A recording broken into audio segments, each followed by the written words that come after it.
ଆଜ୍ଞା ଦେଖନ୍ତୁ, ହୁଁ ଚନ୍ଦ୍ରମା ହଉଛି ଜଳର କାରକ ଅଟନ୍ତି, ଇନ୍ଦ୍ର ବର୍ଷାର କାରକ ଅଟନ୍ତି। 2026 ଅଙ୍କରେ 1 ଆସୁଛି। 1 ଅଙ୍କର ଅର୍ଥ 4 ଅଙ୍କ ସହିତ ପୂର୍ଣ୍ଣ ସମ୍ପର୍କ ରହିଛି। 1 ସ୍ୱାମୀ ହଉଛନ୍ତି ସୂର୍ଯ୍ୟ, 4 ସ୍ୱାମୀ ହଉଛି ଇନ୍ଦ୍ର। ବୁଝଉଛି ମୁଁ ଆପଣଙ୍କୁ। ଆଜ୍ଞା ଜଣେ ଧର୍ମର ପ୍ରତୀକ, ଅନ୍ୟ ଜଣେ ସ୍ୱର୍ଗାଧିଧାରୀଙ୍କ ପ୍ରତୀକ। ଉଭୟଙ୍କ ଭିତରେ ମିତ୍ରତା ରହିଅଛି। ତେବେ ଏଥିରୁ ଏହା ହିଁ ମିଳୁଛି ଯେ ଚନ୍ଦ୍ରମକ କାଳରେ ହୀରାକୁଦ ହିଁ ଭାଙ୍ଗିବ। ଚନ୍ଦ୍ରମା କାଳ ଜୁନ 20ରୁ ଜୁଲାଇ 27 ତାରିଖ ମଧ୍ୟରେ ପଡିବ 2026ରେ। ମନେ ରଖିଥାନ୍ତୁ, ଜୁନ 20ରୁ ଜୁଲାଇ 27 ଭିତରେ ପଡିବ।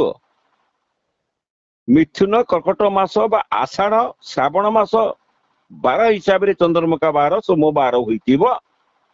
ହିସାବରେ ଚନ୍ଦ୍ର ଇନ୍ଦ୍ରଙ୍କ ତାରିଖ ଯଥା 2, 4, 7, 11, 13 ଚନ୍ଦ୍ରଙ୍କ ତାରିଖ ଯୋଉଗୁଡାକ ଅଛି କହିଯାଉଛି। ଆଜ୍ଞା 29, 31 କିମ୍ବା 1, 10, 19, 28 ଏଇ ତାରିଖରେ ଘଟିବ। ଏଥିପାଇଁ ମୁଖ୍ୟ ରୂପରେ ଦାୟୀ ହେବ କର୍କଟ ଲଗ୍ନ, ଯିଏକି ଚନ୍ଦ୍ରମାର ଲଗ୍ନ ଅଟେ। ବୁଝିପାରିଲେ? ଜୁନ 20ରୁ ଜୁଲାଇ 27 ତାରିଖ ମଧ୍ୟରେ ମିଥୁନ ଏବଂ କର୍କଟ ରାଶିରେ ସୂର୍ଯ୍ୟ ରହିଥାନ୍ତି। ତେଣୁ ଜୁନ ମାସ ପ୍ରଥମ ଲଗ୍ନ ମିଥୁନ ଲଗ୍ନ ଅଟେ। ଏହା ଜୁଲାଇ ମାସରେ ପ୍ରଥମ ଲଗ୍ନ କର୍କଟ ଲଗ୍ନ ଅଟେ। ତେଣୁ ଏଥିରୁ ସାରାଂଶ ମିଳୁଛି, ସଂସାର ସକାଳ 6ଟାରୁ ଦିନ 10ଟା ଭିତରେ ହିଁ ହୀରାକୁଦ ବନ୍ଧ ଭାଙ୍ଗିବ।